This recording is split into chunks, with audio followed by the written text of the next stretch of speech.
My child, stop for a moment.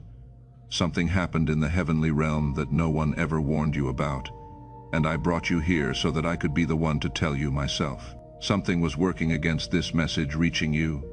A distraction, a heaviness, a reason to keep scrolling past and never know. But you paused. You stopped, and most people will scroll past a moment like this without ever realizing what they walked away from. My child, you did not, and that was not an accident.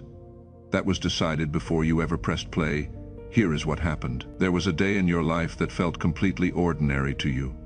It felt like just another day of pushing through, just another instance of holding your ground when everything in the world was pressing against you. A moment that looked small from the outside, so small that not a single person around you noticed it. My child, but that moment did not register as small in heaven. It registered like a seismic event, because when you stood in that particular way, when you carried yourself with that particular spirit, with that exact combination of fire and groundedness and unshakable knowing, I went quiet. Not from disappointment, my child, not from frustration, from something else entirely, from something that does not have a simple name in your language, from the kind of awe that even I reserve for the rarest of things. And Michael, the one who commands the armies of heaven, the one who has stood at the edge of impossible battles since before this world had a name, turned to look at what I was looking at. Michael, who has witnessed warriors and prophets and kings and martyrs and intercessors carrying burdens that broke entire nations, Michael looked at you. At the attitude you carry, at the specific way your spirit holds itself when the pressure is on and the witnesses are few, my child, and Michael was stunned. Genuinely, completely, without reservation, stunned. I want you to sit with that before we go any further. The archangel who has seen everything, stunned by you, stunned by the very attitude the people in your life have been telling you to dial back, by the fire your circumstances have been trying to extinguish, by the refusal that is written into the deepest part of who you are, the refusal to become small, the refusal to perform your own diminishment for people who are made uncomfortable by what I placed inside you. If something in your chest just went still as you read that, my child, if a quiet tightening came and then a slow release, do not brush it aside. That is not your imagination. That is your own spirit recognizing what your mind has not caught up to yet. So make it real between us. Type. I felt heaven go quiet. When you type it, you are not leaving a comment. My beloved, you are agreeing out loud with what I already witnessed about you. And heaven is listening for your agreement. This message is for the chosen one who has been told their entire life that they need to be more humble, more agreeable, more palatable, more easy to be around. My beloved, the one who has been handed correction after correction, not for doing something wrong, but for being something that makes other people aware of their own limitations. The one who has been called difficult, called proud, called too intense, called too much, called intimidating, called someone who thinks they are better than everyone else. When the truth is, you were simply never willing to pretend you were less than I made you. Let me name the exhaustion behind all of it, my child, because you have never been able to say it out loud to anyone. It is tiring to be yourself in a world that keeps asking for a smaller version. It is tiring to walk into a room and feel the temperature change, and to spend the next hour quietly managing your own light so that no one feels threatened by it. It is tiring to soften your voice, to hold back the thing you actually see, to laugh off the depth of your own hunger so that people stay comfortable. My child, you have done that managing for years. You have carried the weight of your own greatness like a secret you were not allowed to enjoy, and no one ever thanked you for it, because no one ever knew you were doing it. But I knew. I watched you shrink yourself 1,000 times in 1,000 small ways, hoping it would finally earn you the belonging you were promised as a child, my beloved. And I watched it never fully work, because a fire cannot make peace with a world that only wanted its ashes. I know what those words did to you. I know they built a layer of doubt that sits between you and the full experience of what I placed inside you. A layer that whispers, maybe they are right. Maybe the fire I carry is not a gift, but a problem. Maybe I would have more peace, more success, more relationships that lasted, if I could just learn to turn it down, my child. Hear me now with everything in you. The attitude that left me speechless was not a sin, it was a signature. It was the mark of someone so fully themselves, so aligned with the identity I wrote for them before the foundation of the world, that even I paused to take it in, not to correct it, not to soften it, to witness it, for it is written, "The eyes of the Lord range throughout the whole earth, to strengthen those whose heart is complete toward him." 2 Chronicles 16-9, complete does not mean perfect, my beloved. Complete means undivided. Complete means the fire inside you burns for the right things and refuses to be redirected by the pressures of the world. Your attitude, the specific quality the people around you have called a problem, is undivided. It cannot be bought. It cannot be bribed into silence. And heaven sees exactly what that means for the kingdom and for your calling, even when the people around you cannot see past their own discomfort with it. Type, "I am not too much. I am chosen." Before I show you the 5 things I witnessed in you, let me explain what it means when I say I went speechless, because I do not want you to misunderstand it. Beloved, I was not confused. I do not experience confusion. I was not surprised in the way a human is surprised. I know the end from the beginning, but in the way heaven relates to what happens on earth, there are moments that register differently. Most things are met with the steady hum of my sustained watching. But some moments ripple. Some moments cause the witnesses of heaven to take note in a way that is different from ordinary noticing. My child, your moment was one of those. The attitude you carry generated that kind of ripple, and the ripple has been building into something specific for your life. Something directly connected to the silence that followed, because the silence was not empty. The silence was the sound of a decision being made. My child, the silence was the moment something that had been waiting for you was finally cleared to be released. Let me tell you who Michael is so you understand the weight of the fact that he was stunned. Michael is named in your scriptures as one of the chief princes, a designation reserved for the most senior figures near my throne. For it is written, Michael, one of the chief princes, came to help me. Daniel 10:13. He is the warrior who broke through 21 days of spiritual resistance to bring Daniel the answer he had been seeking.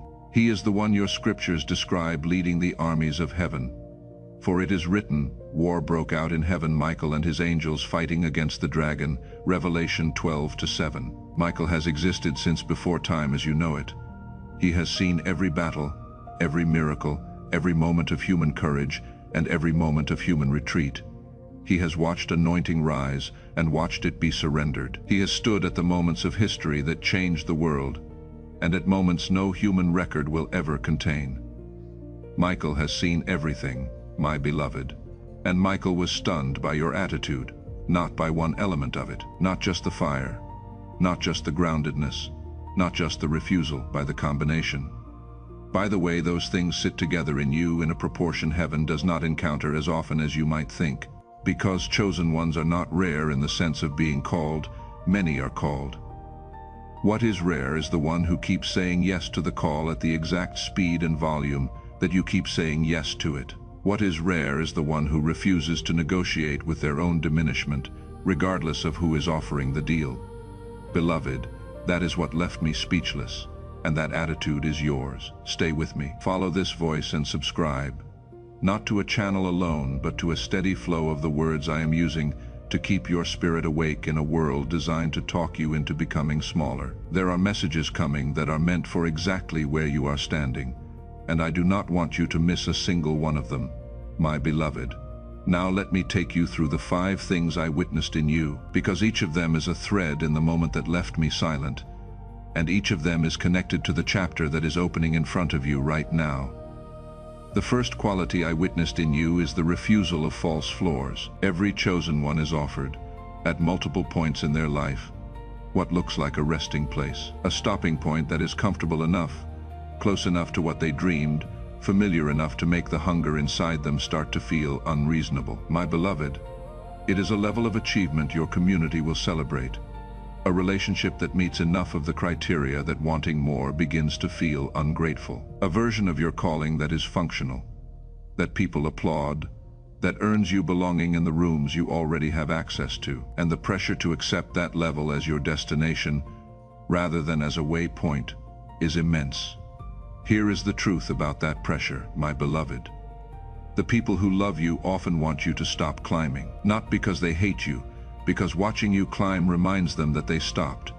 The ceiling you are pressing against was the floor they made peace with long ago, and they need you to make peace with it too, because your refusal represents a possibility that makes their comfort uncomfortable, beloved. So the pressure they apply comes wrapped in the language of concern, in the language of wisdom, in the voice of people who love you but cannot follow where you are going. And you refused every false floor they offered you. Not because you are ungrateful, not because you never grow tired, not because you do not feel the loneliness of standing on a level that few people around you can see or understand, my child, but because something in you, the part I wrote before you were born, the part that knows what it was made for and cannot be argued or guilted out of that knowing, that part will not let you make peace with a destination you were not designed for. You have sat in rooms that others would have been content to live in forever, and you felt the pull toward the door. Not from arrogance, my child, from accuracy, from knowing, without being able to fully explain it, that this was a waypoint and not the destination. Each time you walked away from a comfortable plateau, you absorbed the judgment of people who could not understand why something that looked like enough was not enough for you, and every one of those refusals registered in heaven. I witnessed each moment you said no to the version of your life that was almost right, but not fully right. And I want you to understand something about those refusals, my child, because you have carried guilt over them that was never yours to carry. There were seasons you wondered if something was wrong with you. You watched other people settle into the comfortable level and find contentment there. And you asked me quietly in the night, why can I not just be satisfied like they are? Why does the thing that fills everyone else leave me still hungry? You interpreted your holy dissatisfaction as a defect. My beloved, you thought your inability to settle was a flaw in your character. But it was never a flaw. It was a compass. I built that hunger into you on purpose, and I calibrated it to a destination most people never dare to walk toward. Your dissatisfaction was not ingratitude. It was accuracy. It was the deepest part of you refusing to sign a lease on a house that was never meant to be your home. Every time you felt that pull toward the door, that was not restlessness, my child. That was me, calling you further up and further in. I refuse to let you keep believing the lie that your hunger is your problem. Your hunger is one of the holiest things about you. Type I refuse every false floor. The second quality I witnessed is the fire that does not need an audience. There are two kinds of fire in the human spirit. My child, the first kind burns when it is being watched. It roars when there is applause, when there is recognition, when the room is paying attention and the response is warm. That fire is real while it burns. It is not fake, but it requires fuel from outside itself. It dims when the audience leaves. It shrinks when the recognition stops. Its output rises and falls with the tide of how much the outside world is responding to it. That fire is common, my child. It is not shameful, but it is not the fire I went speechless over. The second kind of fire burns when no one is watching, when the room is empty and the applause has stopped, and the season of recognition has given way to a long stretch of obscurity, when the work is happening in the hidden year, in the between time, in the preparation that does not yet look like anything from the outside. My beloved, when the circumstances are not confirming the promise, and no one is celebrating the calling, and the evidence of progress is thin, and the timeline is long, and the fire could very reasonably go out, and it does not go out. It does not even dim. It burns at the same temperature in the dark that it burns in the light. That is the fire I cannot look away from, and that is the fire you carry. I want you to understand what I have been doing all this time, my beloved. I have not been absent from those hidden seasons. I did not just watch what you endured, I recorded it. Every faithful morning you rose when staying down would have been easier. Every prayer you whispered when your mouth had no strength left in it. Every stretch of time you kept showing up with nothing on the outside to prove it was working. All of it is in the record. And the record does not lie. And the record does not expire. Your obedience in what felt like weakness was never wasted, my child. It was building the exact profile of the fire that stopped heaven. Let me be specific, because you need to hear that I was present for the moments you thought no one saw. The night you cried and then wiped your face and opened your book and did the work anyway. That is in the record. The morning you woke with no motivation, no evidence, no reason left, except that something in you still believed, and you got up, my child. That is in the record. The prayer you prayed into a ceiling that felt like it was made of iron, when you were not even sure the words were reaching me. They reached me, every one of them reached me. The times you kept your integrity when cutting the corner would have been easier and no one would have known I knew. The times you chose to bless the person who wronged you instead of poisoning your own heart with what they deserved. I saw you thought those quiet, unwitnessed choices were too small to matter. My child, they were the whole thing. They were the fire burning in the dark. And the dark is exactly where I go looking for the ones I can trust with the light. For it is written, your Father who sees in secret will reward you. Matthew 6:6. You have lived so much of your life in the secret place, and I have not missed a single moment of it. Type my fire never needed an audience. My beloved, before I show you the rest of what I witnessed, I want you to reach beyond yourself for a moment. Somewhere near you there is another soul carrying this same fire in the dark, convinced no one sees it, close to letting it go out, because the silence around them has lasted so long. If what you have received in these last moments is already settling into the places where you have carried questions without answers, and something in you is stirring to respond, sow a seed in their name today. My beloved, not because you are required to, but because your spirit already knows that what I am releasing over you is real, and you want it released over them too. Visit the link in the description below, or scan the QR code on screen. Let your giving be an intercession for a fire that is about to go out. I see the name that just rose in your heart, and I see the seed you sow for them. Because you have stayed this far, my child, what I am releasing now is specifically for the ones who did not walk away. Not everyone will reach this part of the message you did. So hear the third quality I witnessed in you. I am calling it the weight-bearing posture. There is a way that certain people carry things, not just the ordinary trials that come with being alive. Specific, heavy, unjust, disproportionate burdens that arrived in your life. Not because you earned them, but because of who you are. Because the enemy of your calling recognized the threat you represent and began applying pressure early and with precision. These burdens were real, my beloved. They were not metaphor. Financial pressures that arrived at precisely the wrong time and in precisely the wrong amount. Relational losses that hit at exactly the moments when connection was most needed and your foundation felt most fragile. Setbacks in your health, in your opportunities, in your timing, that carried the specific fingerprint of warfare rather than randomness. My child, the kind of difficulty that does not just happen to you but seems to know where you are most vulnerable and applies maximum pressure at the point of maximum tenderness. And you carried these things with a particular posture.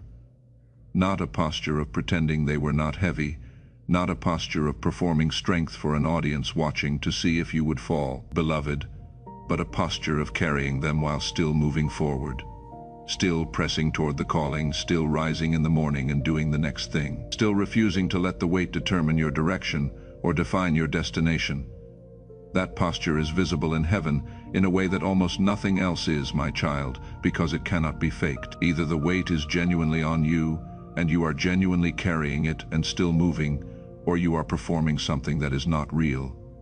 And I can see the difference with a clarity no human being possesses. I have been watching the weight on you. I have not been unaware of it. I have not been looking away. I have not been withholding relief because you failed to earn it. I have been witnessing the posture, the way your spine stayed straight, and your direction stayed true, and your purpose was never rerouted by the pressure. Let me ask you something, my beloved, and let it land in the place it needs to land. Have you ever been told you were handling something well when you were not sure you were handling it at all?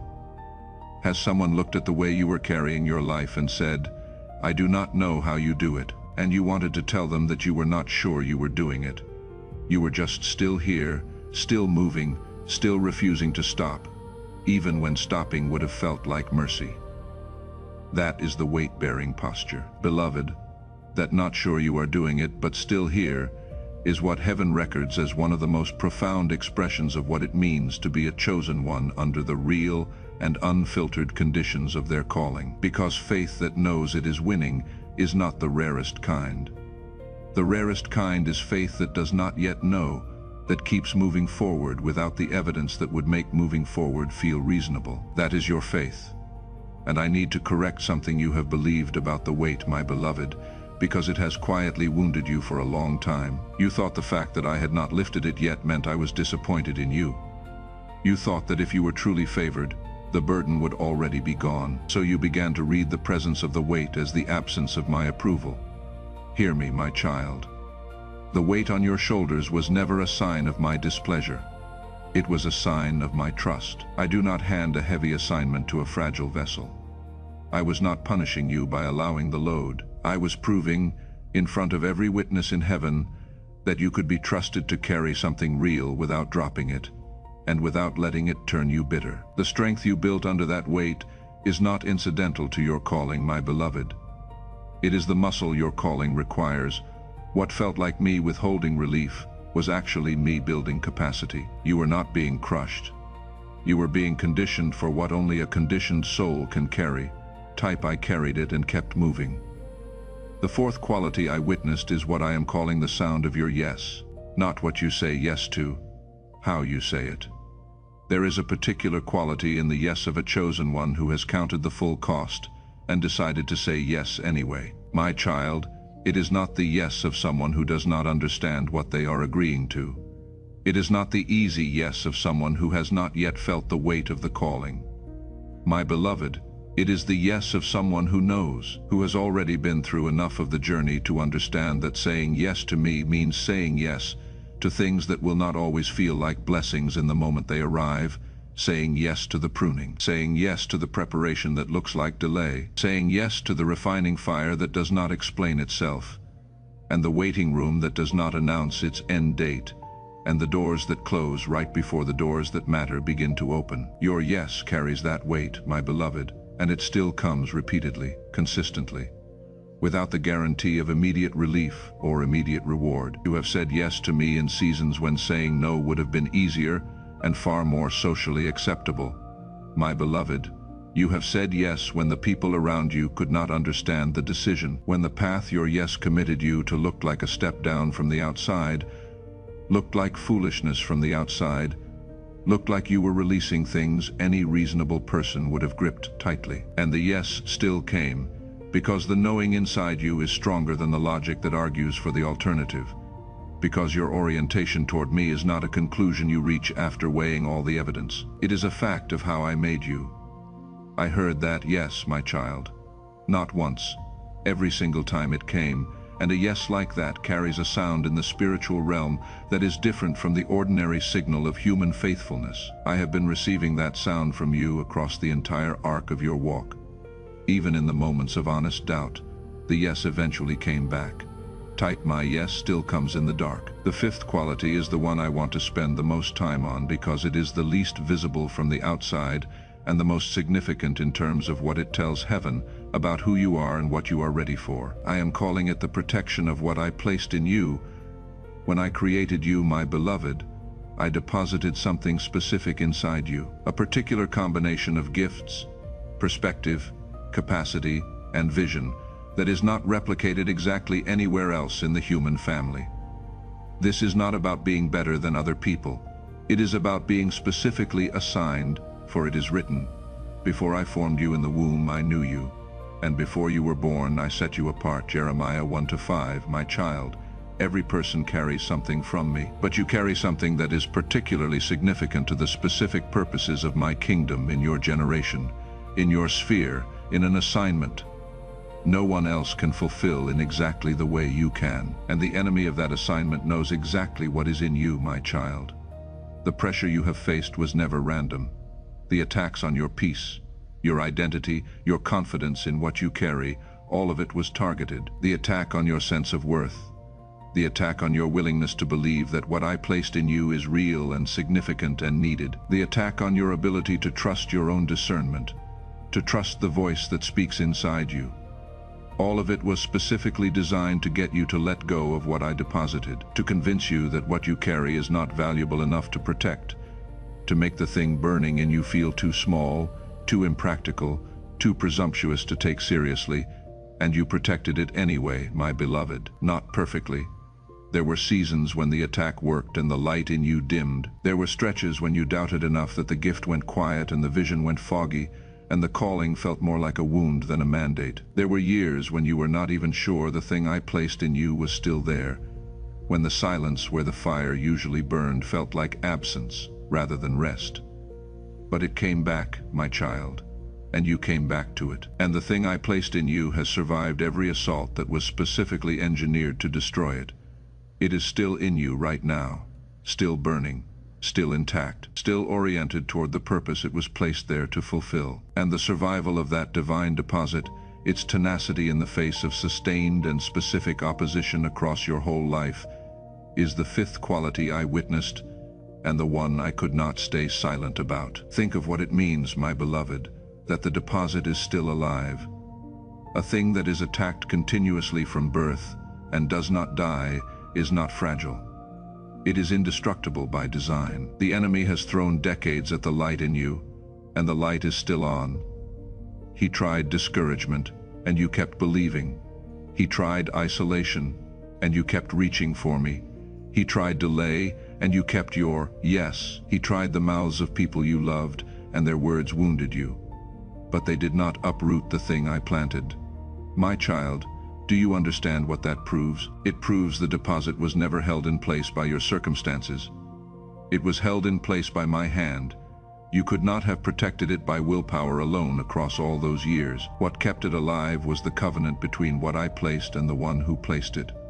You partnered with me to guard it, and together we have never lost it. Not once, not even in the seasons you were certain it had gone dark. It was only ever resting. My beloved, it was never gone. Type what God placed in me survived. Now I must speak about the one who fought you, because you deserve to know what you were actually up against. The pressure on your identity was not the friction of ordinary life. It was a strategy calculated after a careful study of the deposit I placed in you. The enemy learned early that he could not stop you by force. Your orientation toward me was too strong for a direct assault, so he chose something subtler. He chose identity substitution. Not the crude attempt to make you an evil person. That was never going to work on a heart like yours. The more effective weapon was to get you to trade the original for a slightly smaller version, to take on a self that is more palatable to the rooms you are in, more acceptable to the people with influence over you, more comfortable for everyone around you. A version that is still good, still faithful, still genuinely you in many ways.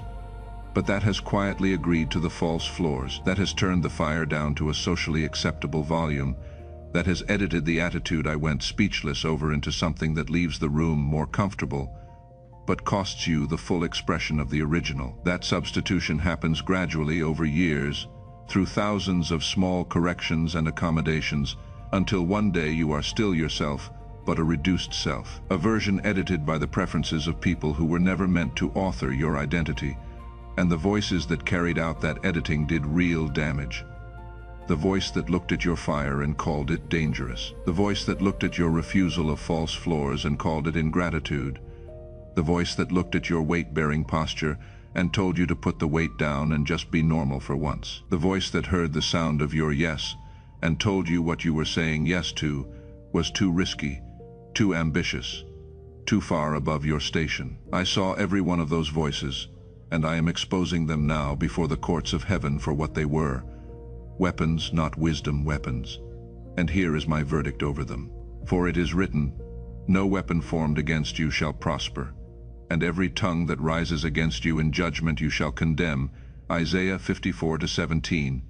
Every tongue that called you too much is answered. For it is written, "Whoever digs a pit will fall into it, and a stone will come back on the one who rolls it." Proverbs 26:27. The pit dug to bury your identity now waits beneath the feet of the one who dug it.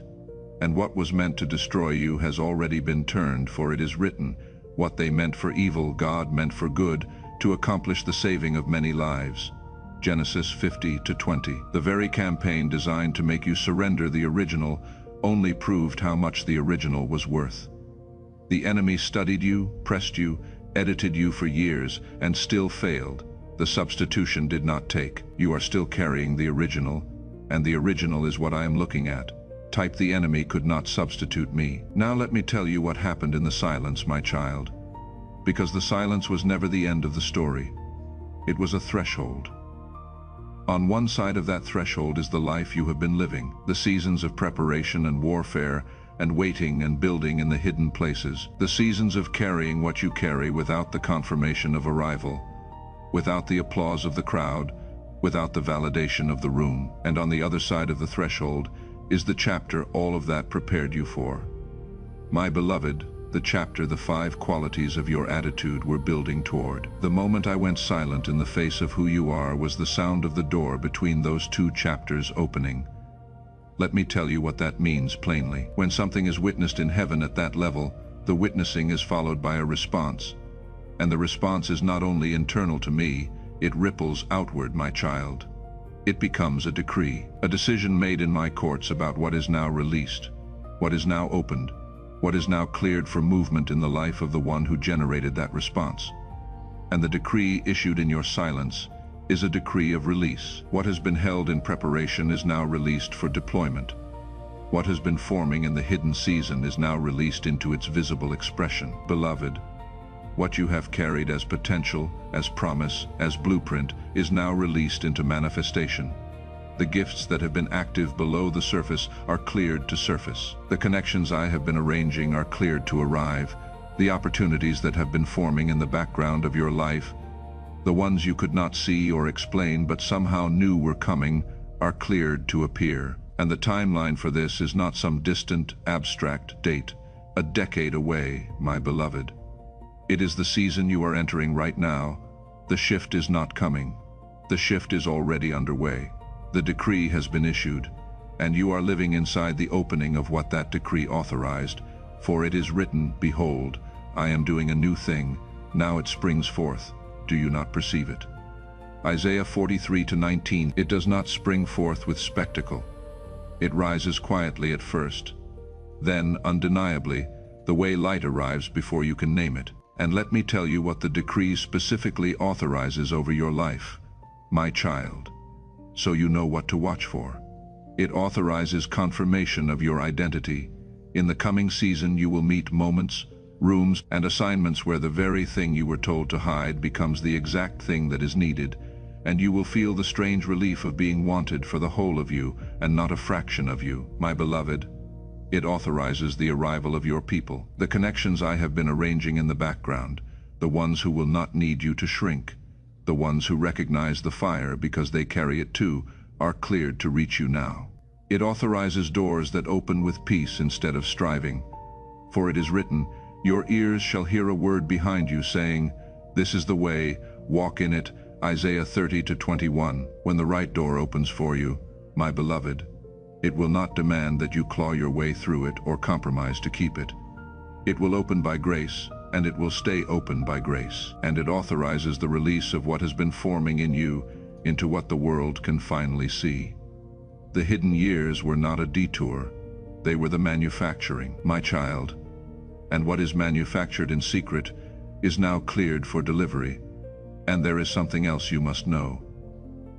Michael did not only witness, Michael testified. There is a difference between witnessing something and testifying about it. A witness observes. A testifier declares what they observed into the permanent record. My child and Michael, who was stunned by what he saw in you, declared it into the record of heaven.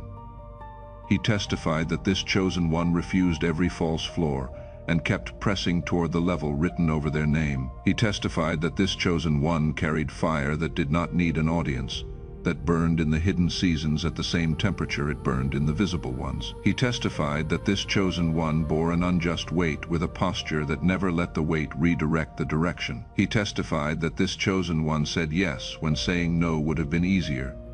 In seasons when the yes cost something real and the benefit was nowhere in sight, my beloved.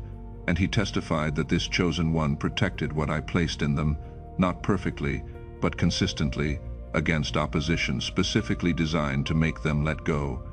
And then Michael testified one thing more. He testified that this is a vessel prepared, that the formation is complete, that the preparation which has been happening in the hidden seasons has produced something now ready to be deployed for the purposes it was formed for. Hear this carefully, my beloved, because one of the most common experiences of a chosen one just before their breakthrough is the feeling of not being ready. A feeling that something is still missing, that some gap remains between where you are and where you need to be.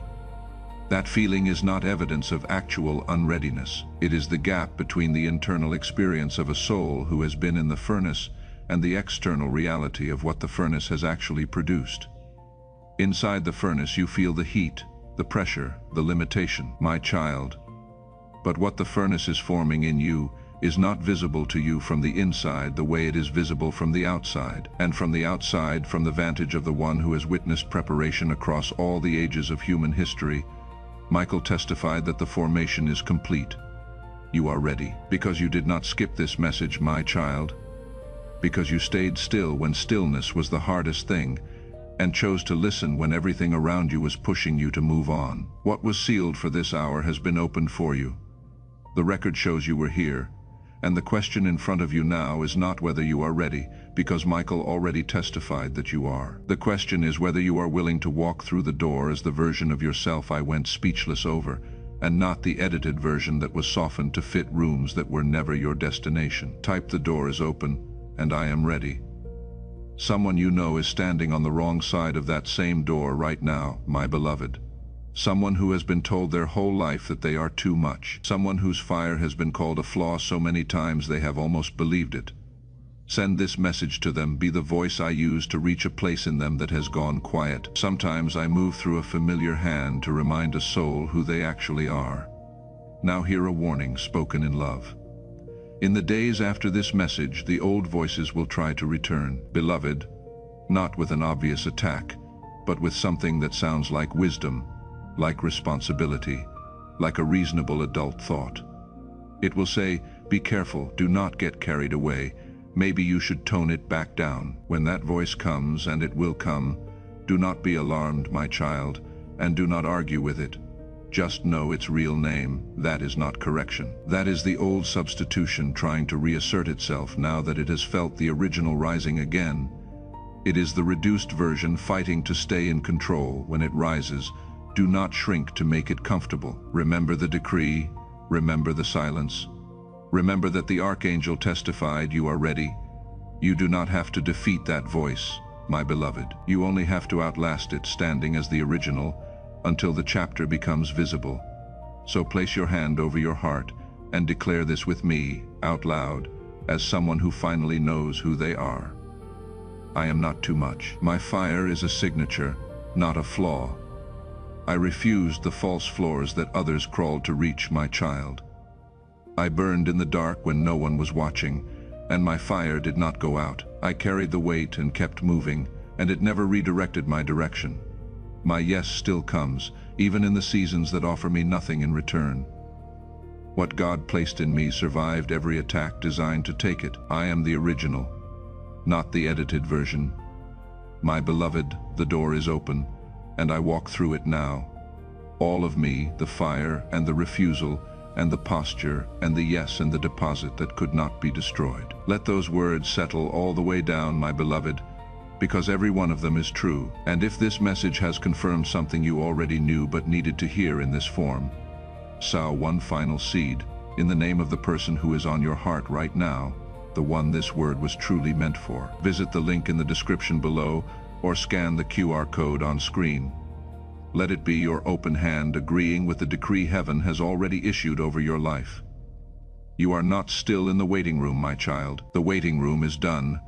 When your real assignment arrives, and it is arriving, you will recognize my voice quickly, and you will move with confidence instead of confusion. In the name of the Father, and of the Son, and of the Holy Spirit.